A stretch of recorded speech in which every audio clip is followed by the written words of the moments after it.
14 अगस्त 2005 सुबह का वक्त था। हीलियोस फ्लाइट 522 साइप्रस के लारनाका इंटरनेशनल एयरपोर्ट से ग्रीस के एथेंस इंटरनेशनल एयरपोर्ट पर जाने के लिए तैयार थी। सुबह के करीब 9:07 पर फ्लाइट ने उड़ान भरी। उस समय इसमें 115 पैसेंजर और 6 क्रू मेंबर सहित 121 लोग सवार थे और इसे उड़ा रहे थे 58 वर्षीय German contract based pilot hence Jurgen मार्टेन, जिन्हें कुल 16,900 फ्लाइट आवर्स का अनुभव था। वहीं इनके को पायलट के तौर पर थे 51 वर्षीय पंपोस चार्लन बाउस, जिन्हें कुल 7,549 फ्लाइट आवर्स का अनुभव था। वहीं फ्लाइट अटेंडेंट के तौर पर कमान संभाल रहे थे एंड्रियास प्रोडोरोमो। उड़ान भरने के 5 मिनट बाद यानी 9:12 पर प्लेन 12,040 फीट की ऊंचाई पर पहुंच गया और इस ऊंचाई पर पहुंचने के बाद ही अचानक प्लेन में एक अलार्म बजने लगता है। इस अलार्म की जांच की गई तो पता चलता है कि ये alarm take off configuration warning alarm था, जिसे देखने के बाद दोनों पायलट हैरान हो गए। और वो इसलिए क्योंकि take off configuration warning alarm तब बजता है जब प्लेन ग्राउंड पर होता है और उड़ान भरने के लिए तैयार नहीं होता है। ऐसे में 12,000 फीट की ऊंचाई पर इस अलार्म के बजने का मतलब दोनों पायलट को समझ ही नहीं आ रहा था।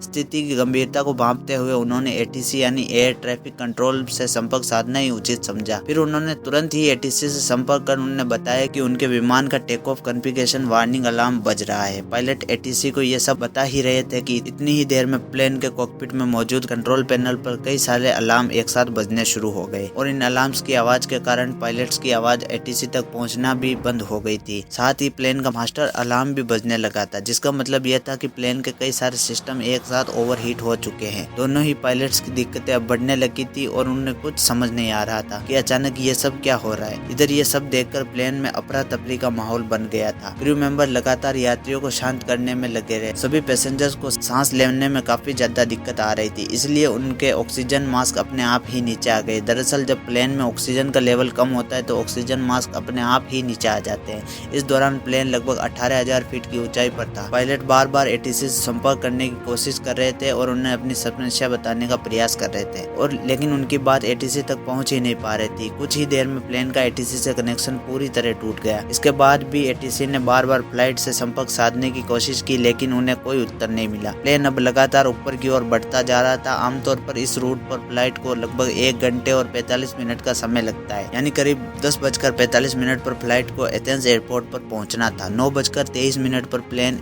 34,000 फीट की ऊंचाई पर पहुंच चुका था। इसके बाद 9:37 पर यह विमान एथेंस के फ्लाइट इंफॉर्मेशन रीजन में पहुंच गया। 10:12 से लेकर 10:50 तक एथेंस एटीसी यानी एयर ट्रैफिक कंट्रोल की टीम रेडियो कॉल्स के जरिए इन प्लेन से संपर्क साधने की कोशिश करती रही, लेकिन उन्हें कोई भी जवाब नहीं मिला। अब 10:45 हो चुके थे और इस समय प्लेन को एथेंस इंटरनेशनल एयरपोर्ट पर लैंड करना था, लेकिन प्लेन का अभी तक कुछ भी अता पता नहीं था। कुछ अनहोनी होने की आशंका के चलते ग्रीस अधिकारियों ने तुरंत ही अपने 2 सबसे बढ़िया F-16 फाइटर जेट को इस विमान को ढूंढने के लिए भेजा। कुछ ही देर में इन फाइटर जेट्स ने हीलियोस फ्लाइट 522 को ढूंढ लिया। इनमें से एक फाइटर जेट उड़ते उड़ते इस विमान के बहुत करीब आ गया, ये देखने के लिए कि अंदर आखिर चल क्या रहा है। तो इस फाइटर जेट के पायलट ने देखा कि प्लेन के अंदर को पायलट की सीट पर कोई बैठा हुआ है। वहीं मेन पायलट अपनी सीट नीचे करके बेसुध हालत में पड़ा हुआ है। फिर फाइटर जेट पीछे गया और अब उसने पीछे वाली खिड़की से प्लेन के अंदर झांकने का जायजा लिया, लेकिन फाइटर जेट के पायलट के लिए हैरानी की बात तो ये थी कि अपने बराबर में 2 फाइटर जेट्स के उड़ने के बावजूद भी किसी पैसेंजर ने उनकी तरफ मुड़कर नहीं देखा। किसी भी पैसेंजर्स की तरफ से उन्हें कोई रिएक्शन भी नहीं मिला। तभी लगभग 11:49 पर फाइटर जेट्स के पायलट्स ने देखा कि एक शख्स प्लेन के केबिन से होकर कॉकपिट की तरफ जा रहा है। कुछ ही सेकंड में यह शख्स प्लेन की पायलट सीट पर बैठा हुआ दिखाई दिया। कॉकपिट में बैठे इस शख्स को देखकर फाइटर जेट्स के पायलट ने इसकी ओर इशारा कर स्थिति के बारे में जानना चाहा। यह शख्स भी उन्हें कुछ बताना चाह रहा था, लेकिन वो कुछ भी बोल नहीं पाया। तभी लगभग 1 मिनट बाद 11:50 पर प्लेन के लेफ्ट इंजन ने काम करना बंद कर दिया और प्लेन लेफ्ट साइड से झुककर तेजी से नीचे की ओर गिरने लगा। पायलट सीट पर बैठा वो शख्स इसे कंट्रोल करने की कोशिश तो कर रहा था, लेकिन वो इसे कंट्रोल नहीं कर पा रहा था। ठीक 12 बजे प्लेन के राइट इंजन ने भी काम करना बंद कर दिया। प्लेन का कंट्रोल अब पूरी तरह खो चुका था। 12:04 पर प्लेन लगभग 40 किलोमीटर दूर ग्रामेटिको की पहाड़ियों में जाकर क्रैश हो गया।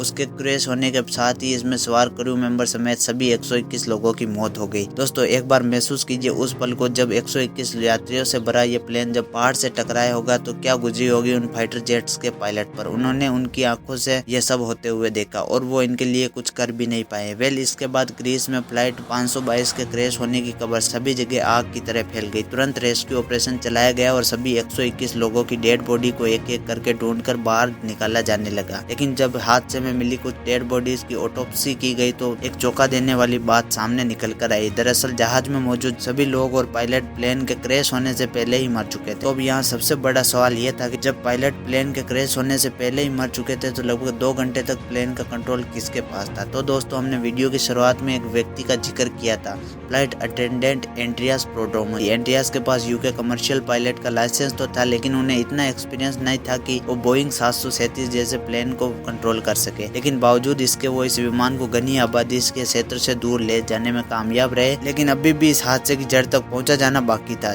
तभी अचानक एक इन्वेस्टिगेशन ऑफिसर की नजर इसके कंट्रोल पैनल के एक बटन पर पड़ी और ये बटन था प्रेशर को सेट करने का। इस बटन को देखकर उस ऑफिसर को पूरी कहानी समझ में आ गई। आपकी जानकारी के लिए बता दें कि प्रेशराइज बटन पूरे जहाज में एयर प्रेशर को कंट्रोल करता है। जनरली जहाज के बाहर लगे इंजन बाहर की हवा को थोड़ा थोड़ा करके अंदर भेजते हैं ताकि विमान के अंदर बैठे लोगों को ऑक्सीजन मिल सके। आमतौर पर इस प्रेशराइज बटन को ऑटोमेटिक मोड में ही रखा जाता है और कभी इसे मैनुअल मोड में भी किया जाए तो कैप्टन व को पायलट को इसका ध्यान रखना पड़ता है। अब हादसे की जड़ तक पहुंचने के लिए हमें आपको घटना से एक दिन पहले लेकर चलते हैं, जब बोइंग 737 का ये जहाज अब रूटीन चेकअप के लिए गया था। वहाँ इसको अच्छे से चेक करके इसकी सर्विस की गई और वहीं इसकी जांच करने वाले लोगों ने इसे मैनुअल मोड पर करके इसे पायलट को सौंप दिया। विमान की उड़ान भरने से पहले पायलट और को पायलट दोनों का इस ओर ध्यान ही नहीं गया कि उनके प्लेन का मैनुअल मोड चालू ही रह गया है और उसके कारण जहाज में धीरे धीरे ऑक्सीजन की मात्रा घटने लगी थी, जिसके कारण विमान में बैठे सभी यात्रियों को बेचैनी होने लगी। और जब कॉकपिट में बैठे पायलट्स को यह अलार्म सुनाई दिए तो उन्होंने इसके पीछे का कारण जानना शुरू किया। लेकिन एक बार के लिए भी उनका ध्यान इसकी ओर नहीं गया कि प्लेन का प्रेशराइज बटन ही मैनुअल मोड पर रह गया था। इस वजह से कॉकपिट में भी ऑक्सीजन का लेवल घट गया था, जिसके कारण दोनों पायलट बेहोशी की हालत में जाने लगे थे। विमान के अंदर ऑक्सीजन मास्क सभी यात्रियों को मिल चुका था, लेकिन कॉकपिट में ऑक्सीजन मास्क अपने आप नीचे नहीं गिरते, जिसके कारण दोनों पायलट बेहोश हो गए। साथ ही प्लेन में मौजूदा यात्री और क्रू मेंबर भी अब एक एक बेहोश होने लगे थे, क्योंकि इनके पैसेंजर सीट ऊपर लगा ऑक्सीजन मास्क केवल 12 मिनट तक ही ऑक्सीजन दे सकता था और ऑक्सीजन न मिल पाने के कारण सभी लोग धीरे धीरे दम तोड़ रहे थे। प्लेन अब ऑटो पायलट मोड पर ही एथेंस की ओर बढ़ता जा रहा था। एक समय ऐसा आया जब प्लेन में मौजूद सभी सदस्यों ने दम तोड़ दिया, केवल एक जने को छोड़कर, और ये थे फ्लाइट अटेंडेंट प्रोड्रोमो। अब आप यही सोच रहे होंगे कि आखिर एंड्रियास इतने लंबे समय तक कैसे जीवित रहे। तो आपको बता दें कि एंड्रियास एक स्कूबा डाइवर थे,